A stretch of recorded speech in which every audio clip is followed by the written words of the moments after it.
네, 안녕하세요. 일주일 동안 잘 지내셨습니까? 또 우리 제가 지난주에 내준 숙제 잘 하셨는지 모르겠습니다. 하면서 또 혹시 싸우셨는지 모르겠습니다. 나중에 제가 권해드리기는 요즘에 워낙 배움들이 많아서요. 또 어머니 학교, 아버지 학교도 있고요.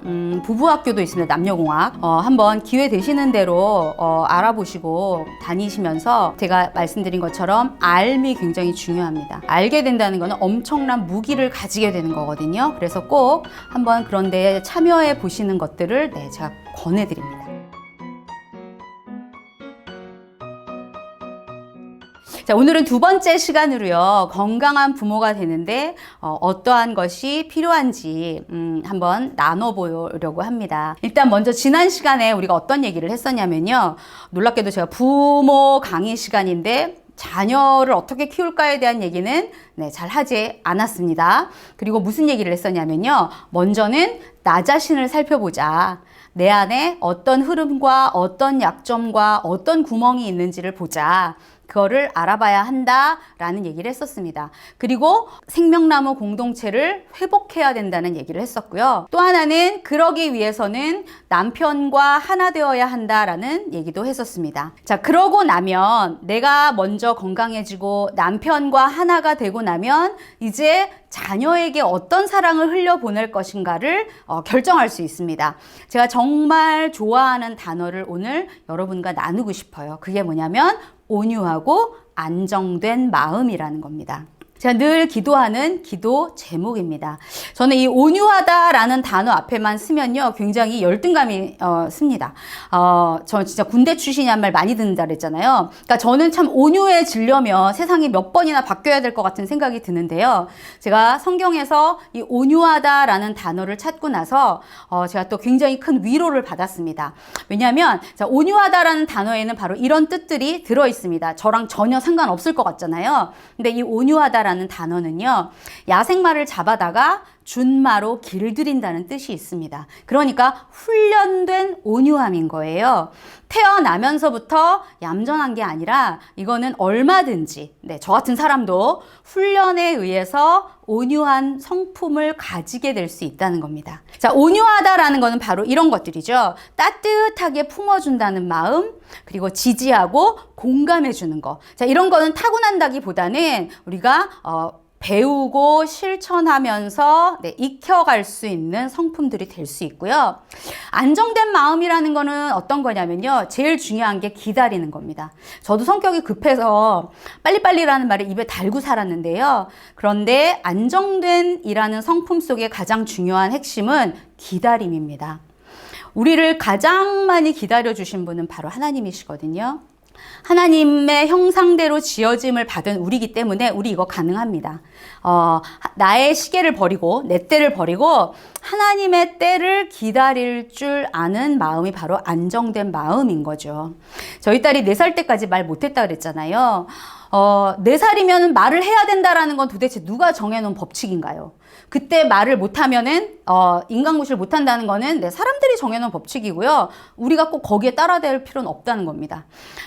꼭 3학년 때, 2학년 때 그 구구단을 다 외워야 된다라는 거에 매이지 마시기 바래요. 그래서 막 거꾸로도 외우게 하고 막 제발 이 구구단표 좀 이 냉장고에다 붙여놓지도 마시고요. 좀 그런 걸로 해서 애를 주눅 들지 않게 하시면 좋겠습니다. 그러한 때에 꼭 맞춰서 아이들을 닥달하지 않으셨으면 좋겠어요. 그렇지 않은 게 바로 안정된 마음으로 가는 엄마들의 마음인 거예요. 잘 보시면 지난 시간에 나눴던 것처럼 우리 엄마 아빠 어떤 분이셨는가가 내 안에 흘러간다 그랬잖아요.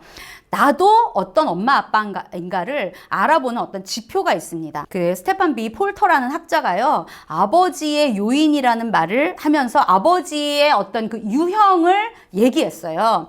자, 요런 유형들이 있는데요. 특별히 아버지는 건강하지 못한 아버지의 모습인 거예요. 성취지상주의형 아버지가 있는데요. 일단 잘해야 돼요. 뭐든지 잘해야 돼요. 그래서 성적을 받아와도 만족 못하고요. 그리고 이 험한 세상을 살아가려면 무조건 잘해야 된다. 그러면서 아이들을 닥달하는 아버지가 되겠죠. 요즘에 아마 저희 세대의 아버지들이 좀 그래요. 그러니까 지금 50대 네, 60대, 한 40대 후반 정도 아버지들, 보통 새마을 운동 세대라고 하는데요. 저희가 너무 치열하게 살았거든요.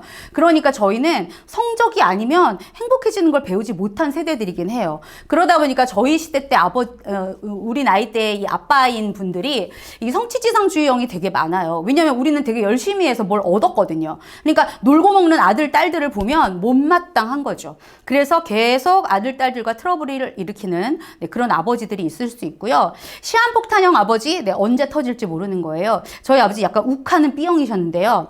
아버지가 한 번은 이렇게 마루에다가 당신이 그 케이크를 놓고선 그거 밟으셔가지고 누가 여기다 놨냐고 아버지가 놓으셨고 놓으셔놓고 그러니까 그래서 저희는 이 시한폭탄형인 아버지 밑에 있는 자녀들은요 애어른이 돼요. 눈치 빨라지고요. 그러면서 대신에 착하단 말 많이 들을 수는 있죠. 그러나 건강하지 못하게 자라날 수 있습니다. 수동형 아버지는요 한 직장에서 오래 지내는 아버지들이에요. 그래서 대부분 딱 보기에는 성실해 보여요. 아무 문제 없어 보이지만 수동형 아버지 밑에서 자라난 자녀들은요 남의 감정을 읽어주기가 좀 어렵습니다. 네, 관계 맺는데 되게 어려움을 겪는다고 해요. 자, 부재형 아버지 같은 경우는요 아무 영향을 안 끼칠 것 같죠. 안 계셔서. 근데 그게 영향인 거예요. 그래서 부재형 아버지 밑에서 성장한 자녀들은요 다른 사람들한테 굉장히 집착하기가 쉽다고 합니다. 그러면 엄마들은 또 어떤 건강하지 못한 유형이 있냐면 이런 모습이 있을 수 있어요. 주도적 권력형 어머니, 네, 뱀소리 많이 내십니다. 이 뱀소리 있잖아요. 그러니까 이제 이 뱀소리 듣는 아이들은 경기 많이 하죠. 특히 주도적 권력형 어머니들은요, 자다가, 엄마 말만 들어? 자다가도 떡이 생겨? 이런 말 많이 하시고요. 엄마들이 다 알아서 해주는 거예요. 그러니까 자녀들은 다 온실 속의 화초처럼 크죠. 특히 요즘에 엄마들은 얼마 전에 헬리콥터 맘이라고까지 했고 요즘에 드론 맘까지 나오는데요. 자녀들이 힘든 꼴을 못 보시는 거예요. 그러니까 다 알아서 먼저 미리미리 다 해놓고 그래놓고선 애들한테는 꽃길만 걷게 하는 엄마들이 되는데 문제는 이렇게 되면 자녀들이 너무 나약하게 클 수밖에 없어요. 그래서 이 자녀들이 정말 힘든 일을 만났을 때는 놀랍게도 극단적인 선택을 할 수밖에 없는 그런 결과가 나올 수도 있다라는 거예요. 제가 아는 분이 군대에 계신데 여군으로 있어요.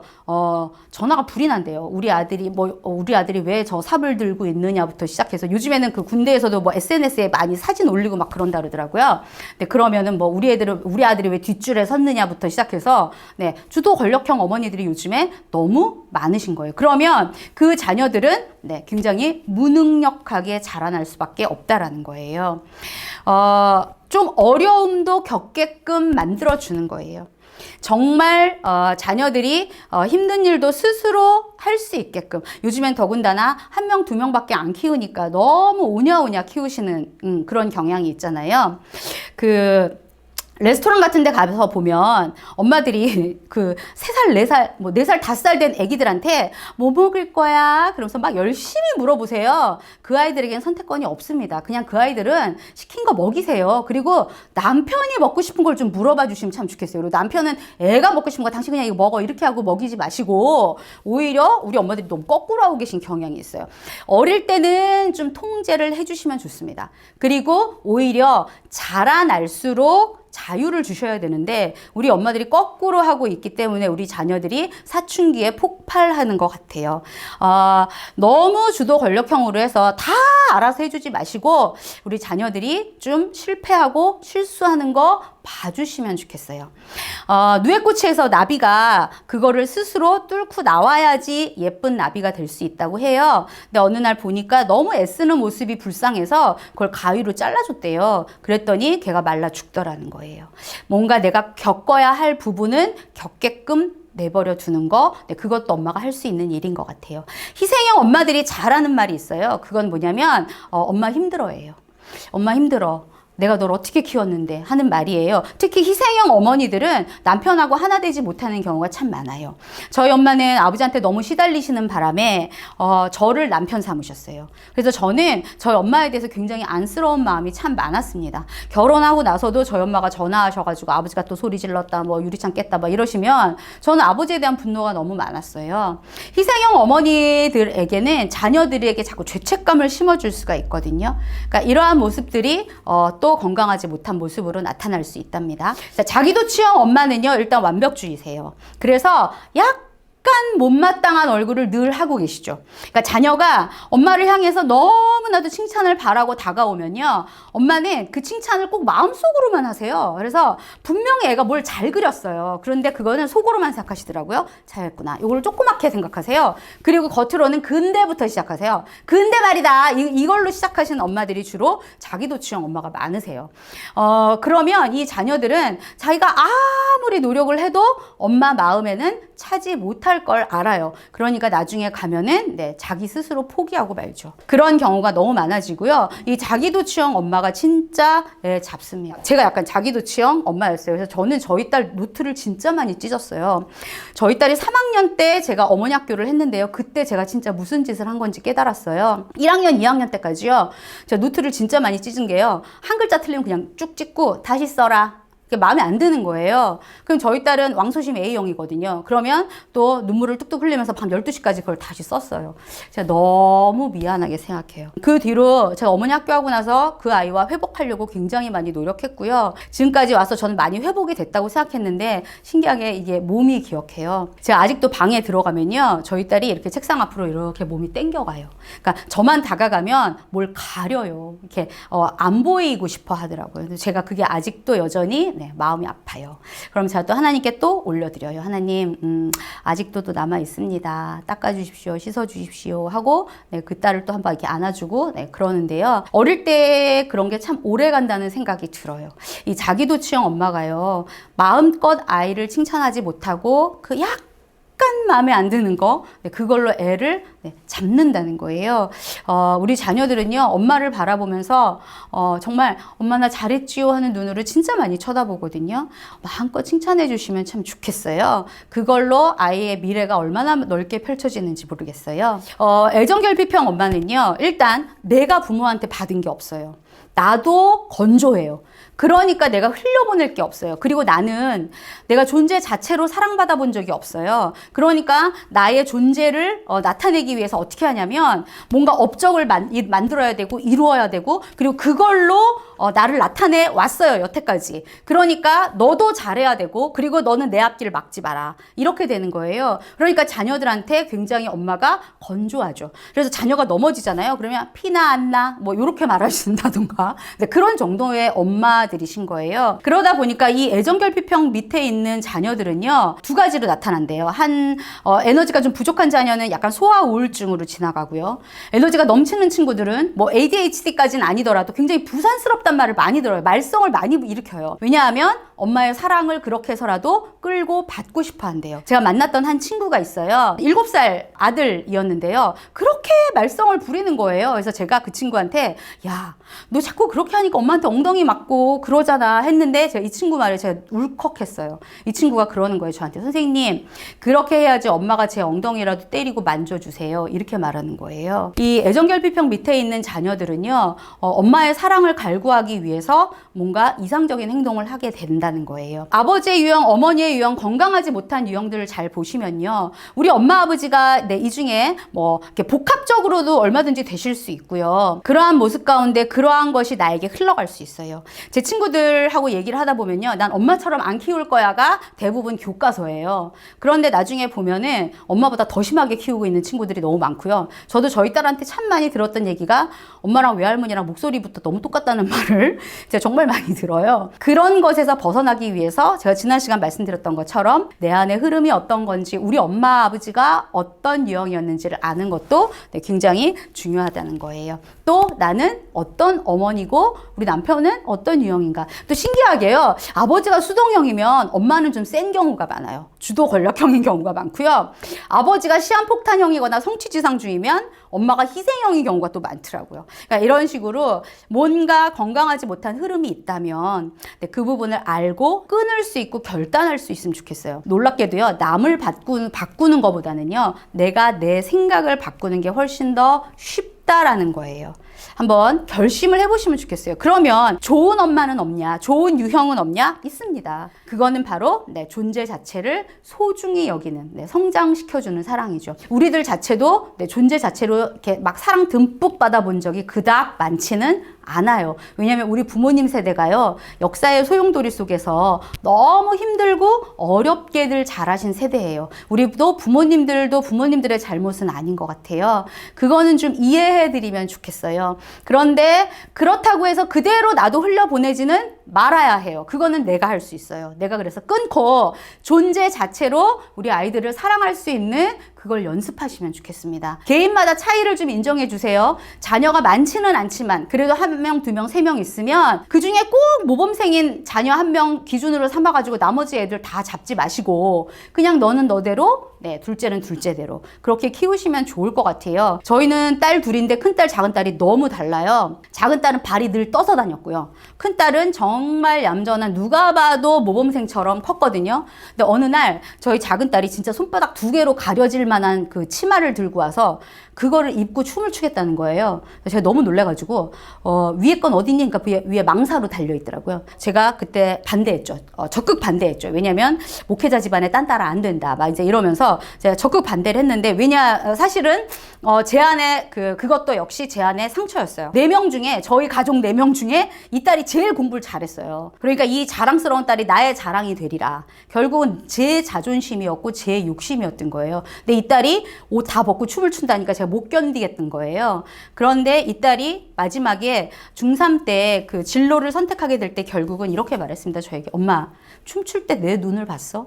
내가 얼마나 행복한지 내 눈 본 적 있어? 하고 말하는데 제가 거기서 또 한 번 무너졌었어요. 그리고 나서 나 또 이 딸한테 또 무슨 짓을 한 건가를 제가 그때 깨달았어요. 그래서 그 딸에게 너의 길을 가거라 하고 정말 기도하면서 네, 결정을 하게 됐습니다. 그래서 지금 그 딸은 치어리딩 선수가 됐고요. 그리고 네, 지금 필라테스 선생님도 하고 네, 학교에서 아이들에게 치어리딩도 가르쳐주는 네, 그야말로 정말 손바닥 2개로 가린 네, 그런 옷을 입고 추는 친구가 됐어요. 그런데 네, 여전히 지금도 그 눈은 가장 행복한 눈을 하고 있는 것 같아요. 성장하기를 좀 기다려주세요. 아까 우리 안정된 심령의 가장 중요한 특징이 기다려주는 거라고 그랬잖아요. 제가 저희 큰딸에게 그 기다려주지 못한 것이 여전히 지금도 나타난다는 것이 여전히 제 안에 참 많은 아픔으로 남아있어요. 기다려주는 거 연습하시고 하고 참으시면서 네, 이거는 엄마들이 연습을 좀 하시면 좋겠어요. 기다려주는 사랑 너무 중요합니다. 필요한 요소 중에 하나가요. 이거예요. 일단 우리나라에 이거 참 부족합니다. 대대로 성품들이 부족한데요. 혹시나 여러분의 어머니가 아주 여러분만 보면 이 광대 승천이라고요. 네, 이게 올라가서 안 내려오는 분들, 아니면 여러분만 보면 너무 좋아서 폭 안아주고 막 그런 분들이셨다. 여러분의 친정 어머니가 여러분의 어머니가 그런 분은 다음 주에 꼭 감사원금 하시기 바래요. 네, 우리나라 상위 1%십니다. 왜냐하면 제가 아까 말씀드렸듯이 우리나라는 진짜 그 역사의 소용돌이 속에서 우리 부모님들이 너무 힘들게 사셨어요. 웃을 일이 정말 없는 속에서 사셨어요. 그래서 우리 자녀들을 보면서 잘 웃지도 안아주지도 못한 세대세요. 우리 부모님들의 잘못이 아니에요. 그러다 보니까 우리도 이거를 잘 받지 못해서 우리도 너무 심각한 얼굴로 살아가고 있어요.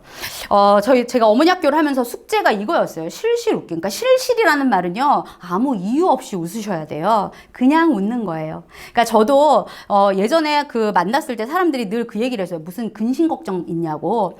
그리고 저희 집에 장남, 장녀가 3명이에요. 저희 남편 장남, 저 장녀, 저희 큰딸 장녀. 그러니까 저희 막내가 항상 자기 마음을 이해해주는 사람이 아무도 없다. 그리고 저희 셋이 한 방에 있으면 얘가 들어오질 않아요. 그래서 3명의 표정이 다 똑같고 너무 심각하다는 거예요. 그래서 늘 세계 정세를 논하고 있느냐, 이렇게 말을 하는데, 근데 저희가 본인들이 본인의 표정을 보지 못하는 게 맹점이에요. 그래서 저는 그 숙제를 하고 난 다음부터 제가 온 집안에 거울을 붙여놨어요. 제가 경기했잖아요. 제가 제 모습 보면서 어느 항공사 직원들이요, 여기에 근육을 발달시키기 위해서 빨대를 이렇게 입에 물고 훈련한대요. 빨대 이렇게 물고 늘 입는다는 거예요. 그래서 제가 그 칼럼을 읽고 나서 저도 이렇게 젓가락 물고 집에서 막 있었어요. 애들이 저를 긍휼히 여겨줬어요. 애쓴다 막 이러면서 긍휼히 여겨줬고요. 제가 그때부터 저희 큰딸이 회복되기 어떤 그 전환점이 된 것 중에 한 가지가 바로 이 실실 웃기 운동이었습니다. 자, 여러분 지금 한번 웃어보시겠어요? 이빨 8개가 보이도록. 어색하시죠? 여기가 벌써 굳어 있는 거예요, 우리가. 자, 이거를 늘 연습하세요. 그래서 저희 큰딸이 들어오고 나갈 때마다 제가 현관에 서서 잘 갔다 와. 제가 이걸 했어요. 지금도 하고 있어요. 근데 저희 딸이 언젠가는 이렇게 현관에 나가다가 이렇게 쓱 보더라고요. 근데 제가 잘 갔다 와. 제가 이걸 합니다. 이거 늘 하세요. 우리 어머니들이 특별히 나가는 자녀 또 들어오는 자녀들에게 잘 갔다 와 하세요. 근데 이렇게 말씀하신 분이 계세요. 웃을 일이 있어야지 웃죠. 이렇게 말씀하시는데 뇌가 좀 멍청해서요. 이게 그냥 이게 근육을 올리잖아요. 그럼 얘가 좋은 일이 있나? 이렇게 생각한대요. 그러면서 막 엔돌핀이라는 그 호르몬을 낸다는 거예요. 우리 건강에도 좋아진다고 하더라고요. 실실 웃기로 먼저 하시면 좋겠어요. 제가 이 숙제를 했는데 제가 너무 마음 아팠던 거는 저희 큰딸이 초등학교 3학년 때 제가 이 숙제를 하기 시작하니까 제일 먼저 했던 말이 엄마 제가 또 뭐 잘못했어요 이렇게 묻더라고요. 제가 그래서 알았어요. 제 표정이 엉망진창이었다는 거를 제가 그때 알았습니다. 자, 여러분 한번 집에서 실실 웃기 한번 해보세요. 그러면 반응을 보면 그동안 여러분이 어떻게 사셨는지 알 수 있어요. 엄마 오늘 뭐 잘못 드셨어요? 뭐라고 하든가 어디 갔다 오셨어요? 라든가 뭔가 이상한 반응이 나오면 아 그동안 내 표정이 너무나도 심각했구나를 아실 수 있어요. 그래서 항상 이거를 늘 생각하세요. 곳곳에 거울 붙여놓는 것도 하나의 팁이 되실 수 있어요. 또 하나 미는 운동인데 허그예요. 요즘에 이제 코로나 때문에 이렇게 접촉이 많이 어려워져서 제가 안타까운 것 중에 하나인데요. 가족끼리는 하실 수 있잖아요. 자, 그 확진자가 아닌 이상은 가족끼리 날마다 안아주세요. 날마다. 저희 남편하고 저하고 처음에 아버지 학교, 어머니 학교를 하고 나서 이 숙제를 하는데요. 정말 이 사이, 이게 안았는데 이 사이가 떠서요. 이 사이로 저희 작은 딸이 왔다 갔다 할 정도였어요. 그래서 엄마 뭐 해? 이러고 쳐다봤었어요. 근데 지금은요. 이게 연습을 하고 나니까요. 꼭 안아요. 바람 한 점 통과하지 못할 정도로 들어오고 나갈 때 안아줍니다. 어느 날은 저희 남편이 이렇게 퇴근해서 들어올 때 얼굴이 굉장히 안 좋을 때가 있어요. 그러면 분명히 학교에서 또 오늘 힘든 일이 있었구나 싶어요. 그러면 제가 그냥 아무 말 없이 꼭 안아줘요. 그러면 정말 이 심장 소리가 들려요. 그럴 때 그 하루에 뭔가가 다 내려간다는 느낌이 들어요. 한번 저희 딸이 중학교 2학년 때 왔는데 얼굴이 흑빛인 거예요. 엄마들 촉이 벌써 발달해 있잖아요. 그래서 제가 이제 옛날 같으면 엄마 경찰서에 아는 사람 많아 다 불어 막 이제 이러면서 조사하면 다 나와 하고 싶었으나 이제 제가 이걸 배운 다음이었거든요. 제가 아무 말도 않고 신발도 벗기 전에 저희 딸을 꼭 안아줬어요. 근데 저희 딸이 어깨까지 들썩이고 울더라고요. 근데 전 지금까지도 그 일이 뭔지 몰라요. 그런데 그날 그냥 저희 딸이 해결했어요. 그리고 다시 방에서 나올 때는 얼굴이 환해져서 나오더라고요. 여러분 한번 이 안아주는 게요. 엄청난 힘이 있다라는 거예요. 의사들도 굉장히 많이 연구했는데 여기에 뭐 테라피가 있다라는 거는 말할 것도 없고요. 그냥 안아주세요.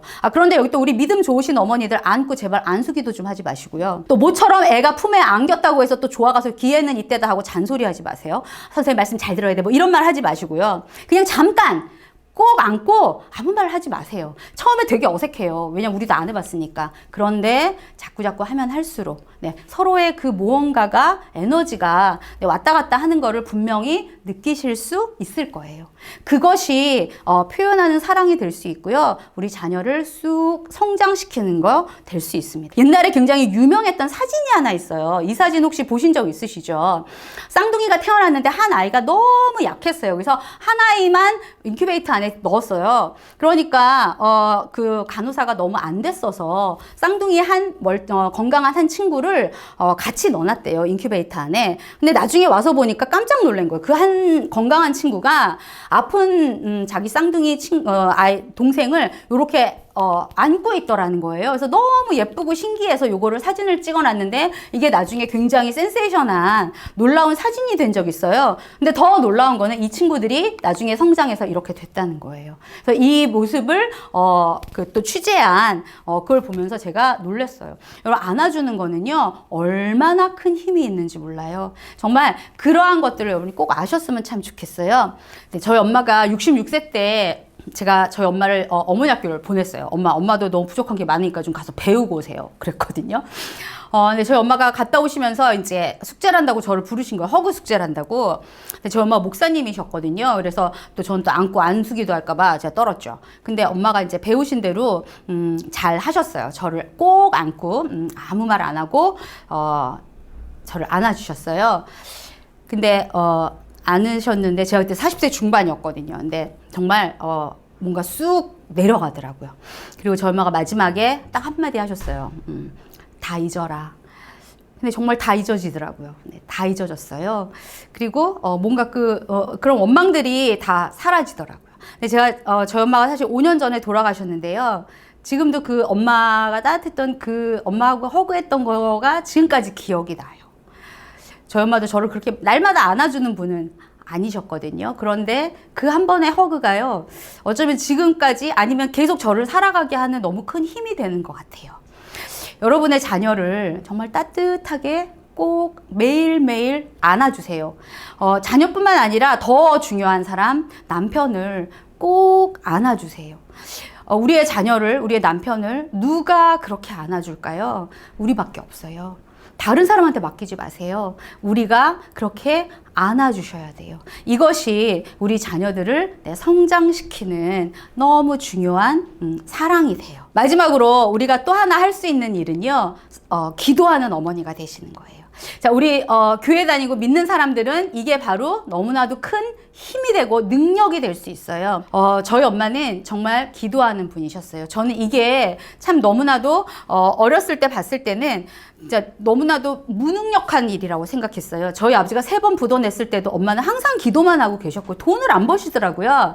정말 세상에 가장 쓸데없는 일이라고 생각을 했는데요. 그런데 가장 능력 있는 일을 하고 계셨어요. 왜냐하면 그거에 대한 열매가 바로 지금 여러분이 눈앞에서 보고 계신 저예요. 사실 제가 가장 집에서 불량품이었는데요.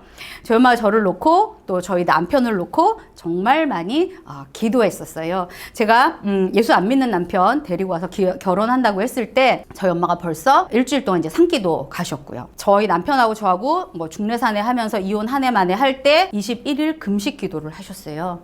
저희 남편이 너무 놀라서 그럼 사람이 죽는 거 아니냐고 119 불러야 된다고 막 그랬는데 금식기도원 가셔서 지내시고 이제 보시까지 하고 한 달 정도 있다가 내려오셨는데요. 그때 제일 먼저 저희 남편을 안아주셨어요. 그리고 많이 우셨어요. 저희 엄마의 기도가 저희를 살렸고 저희 가정을 살렸어요. 자, 말씀 하나 같이 보면 좋겠어요.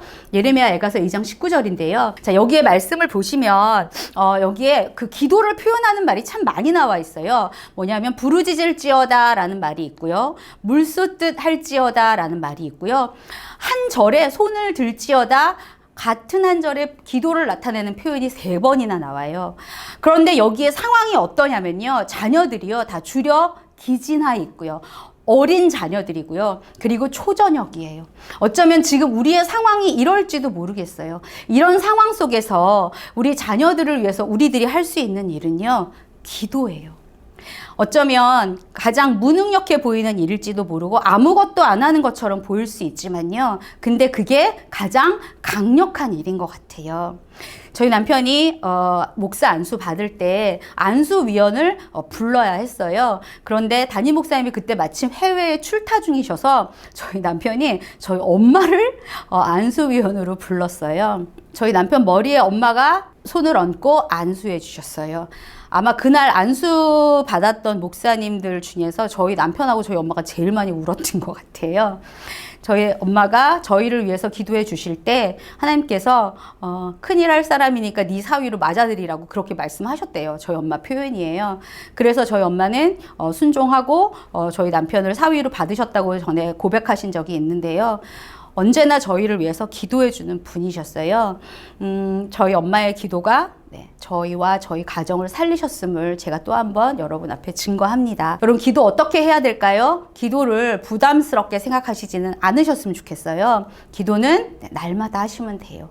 그러나 시간을 좀 구별해 주시면 좋겠어요. 그래서 여러분의 자녀들이요, 여러분을 기억할 때 우리 엄마의 기도가 나를 살렸어, 우리 엄마 맨날 띵가띵가 노는 사람이었어, 이렇게 기억하기보다는 우리 엄마가 날 위해서 기도해 주는 사람이었어 라고 기억하게 그런 엄마가 되시면 참 좋겠어요.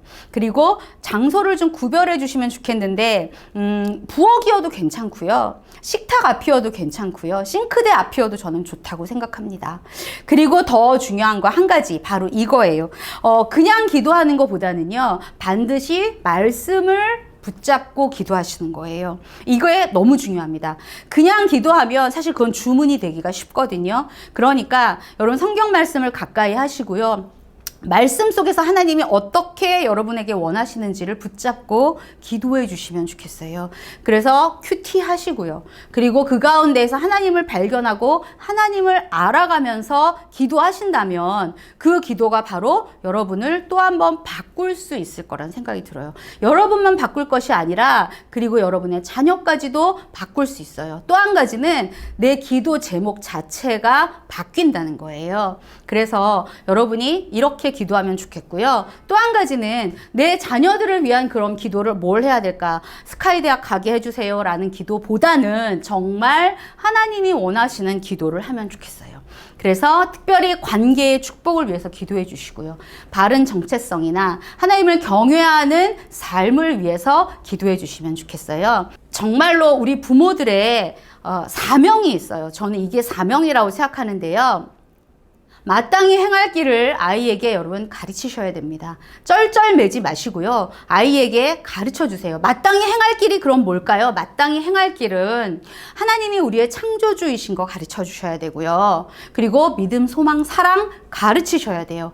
예배하는 자로 살아야 된다. 가르치셔야 돼요. 이것이 아이들에게 잔소리로 들린다 할지라도요. 하세요. 잔소리라도 하시면 아이들이 나중에 성장했을 때라도 저처럼 불량품이 됐을 때라도요. 그게 기억나더라고요. 꼭 하시면 좋겠는데요. 문제는 이걸 어떻게 가르치느냐예요. 그래서 어떤 엄마들은 전도사님한테 가서 부탁하더라고요. 전도사님 저희 애 잘 부탁드려요 하는데 우리 애를 전도사님이 낳은 게 아니잖아요. 이걸 어떻게 가르치느냐가 이거예요. 부모님의 삶을 통해서 배우더라고요. 이 길밖에 없어요. 그래서 다시 한번 여러분에게 부탁드리기는 여러분의 앞, 뒤가 같게 사세요. 거짓말하지 말라 그래 놓고 어머님한테 전화하면서 어머님 오늘 약속이 있어서 집에 못 간다고 거짓말하지 마세요.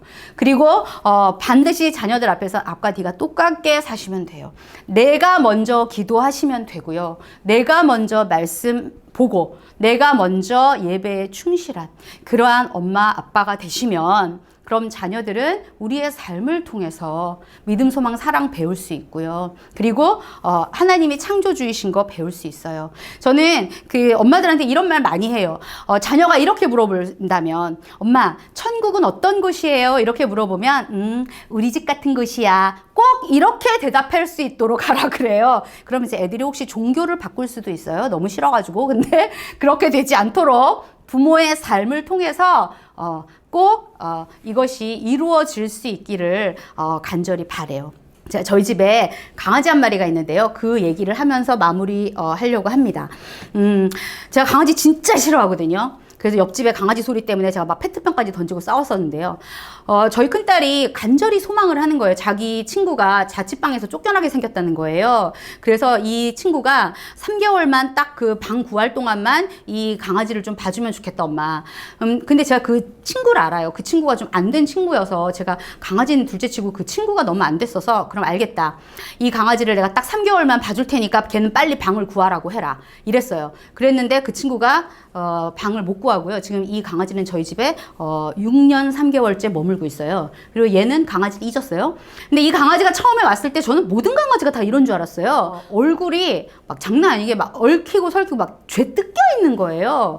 그런데다 그러니까 얘를 어디 시장가에서 사왔대요. 그러니까 너무 안 된 거죠. 근데 문제는 꼬리였어요. 저는 얘는 무슨 종류니? 이랬더니 믹스래요. 똥개란 얘기잖아요. 근데 보니까 저는 쥐랑 믹스했니였어요. 그러니까 꼬리가 완전히 너무 상한 거예요. 그러니까 병원으로 들고 뛰었더니 이게 그 곰팡이에 너무 많이 상했대요. 애가 머리끝부터 발끝까지. 그래서 이 꼬리를 잘라야 된다고 그러더라고요. 근데 저희 딸들이 세상에 지극정성을 얘한테 드리기 시작하는 거예요. 1년비, 병원비 저희 집보다 얘한테 들어간 게 더 많았어요. 그리고 털 다 깎고만 이제 저 깔때기를 진짜 6개월을 끼고 살았고요. 알람을 맞춰놓고 얘한테 약을 따박따박 발라주면서 얼마나 정성을 들이는지 제가 그랬어요. 엄마를 좀 그렇게 사랑해주면 안 되겠니? 막 이러면서 제가 진짜 이 강아지한테 그렇게 정성 들이는 저희 딸들을 바라봤어요. 강아지가 6개월부터 달라지더라고요. 놀라운 거는 꼬리를 안 잘랐어요. 그리고 꼬리가 건강해지면서 비만이 되기 시작했어요. 그리고 이 강아지가 점점점 예뻐지기 시작하는 거예요. 그리고 제 마음을 바꿨어요. 제가 이 강아지를 너무 사랑하게 되어서 어느 정도가 되었느냐?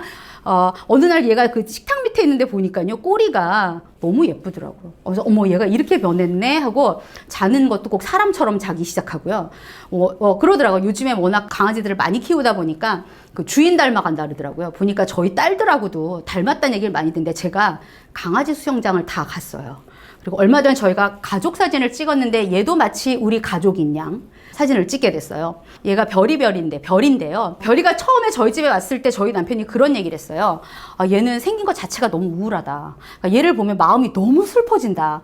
이런 얘기를 했거든요. 근데 얘가 지금은 이렇게 변한 거예요. 저희 딸들의 사랑이 얘를 이렇게 바꾸더라고요. 제가 이 별이를 보면서 그런 생각을 했어요. 한낱 미물도 그 어린아이들의 사랑이 이렇게 바꿔놓는데 우리 부모의 사랑은 얼마나 클까요? 하나님이 기뻐하신 우리 인간의 사랑은요, 우리 자녀들을 앞으로 얼마나 많이 바꿔놓을까요?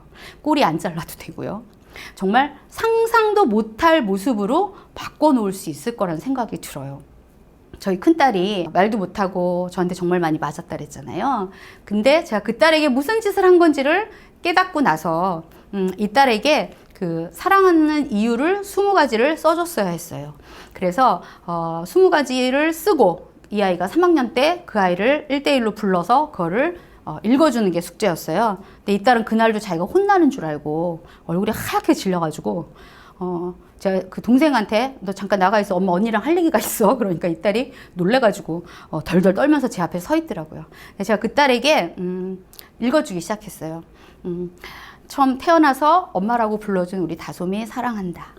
나갈 때 동생 거부터 챙기는 우리 다솜이 사랑한다. 제가 읽어주기 시작하는데 저희 큰딸이 갑자기 제 품으로 달려들어서 정말 꺼이 통곡하고 울었어요. 한 10분 울었던 것 같아요. 그때 저희 딸의 마음이 씻겨지고 내려간 것 같아요. 사랑은 의지입니다, 여러분. 처음에는 감정인 줄 알았거든요. 사랑은 감정인 줄 알았는데 보니까 감정으로 되는 게 아니더라고요. 놀라운 거는 여러분, 그 고린도전서가 사랑장이잖아요. 이게 어떻게 시작하는 줄 아세요? 여러분, 사랑은 오래 참고로 시작해요. 그런데 끝말은 모든 것을 견디는이라로 끝나더라고요. 사랑장이 이래요, 여러분. 사랑은요, 배우고 익히고 연습해야 되는 겁니다. 사랑은 저절로 되지 않더라고요. 그리고 나서 저희 딸은 너무 잘 지냈겠죠. 사춘기 되니까 교복 짧아지고 말 짧아지고 좁은 길로 다니고 그러더라고요. 근데 저는 그 뒤로는 어머니 학교 했으니까 이제 의지로 열심히 노력했죠. 나갈 때 들어갈 때 웃어주고 안아주고, 그럼 이제 저희 딸은 시즌이야, 끝내 빨리 끝내 막 이제 이러면서 대주고. 그런데 지금은 건강한 딸로 잘 성장했어요. 여러분의 또 성경적 자녀 양육, 건강한 자녀 양육 제가 응원합니다. 저희 가정에 역사하셨던 그 하나님이 동일하게 여러분께도, 여러분 가정에도 역사하실 것을 제가 믿어요. 왜냐하면 내 안에 흘러가는 그 흐름을 먼저 잘 살펴보시고, 남편과 하나 되어서 자녀의 뿌리인 남편을 세워주고 긍정적으로 소개해 주시고요. 그리고 내 자녀를 성장시키는, 표현 많이 하는 사랑, 자녀 존재 자체를 사랑하는 그 사랑을 여러분의 의지로 배워 익히시고요. 그리고 하나님 앞에 내가 무릎 꿇어 기도한다면 여러분의 가정은 생명나무 공동체가 될 거예요. 저희도 아직 공사 중이에요. 제가 저희 가정처럼 되시면 됩니다. 막 너무 자랑스럽게 말하고 싶은 마음이 굴뚝 같으나 그렇게 하지 못함이 또 아쉬운 채로 오늘 강의를 마무리하는데요.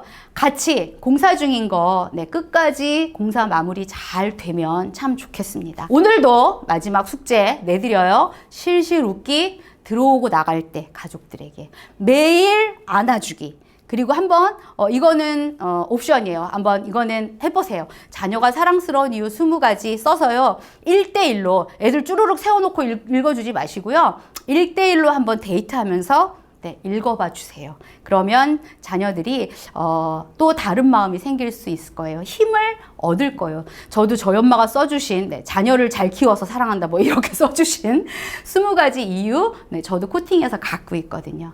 여러분의 자녀들에게 아마 힘이 될 거라고 생각합니다. 2주 동안 강의에 들어오셔서 너무 감사합니다. 여러분의 가정이 건강한 생명나무 공동체 가정으로 좋은 가정으로 성장하시기를 응원합니다. 감사합니다.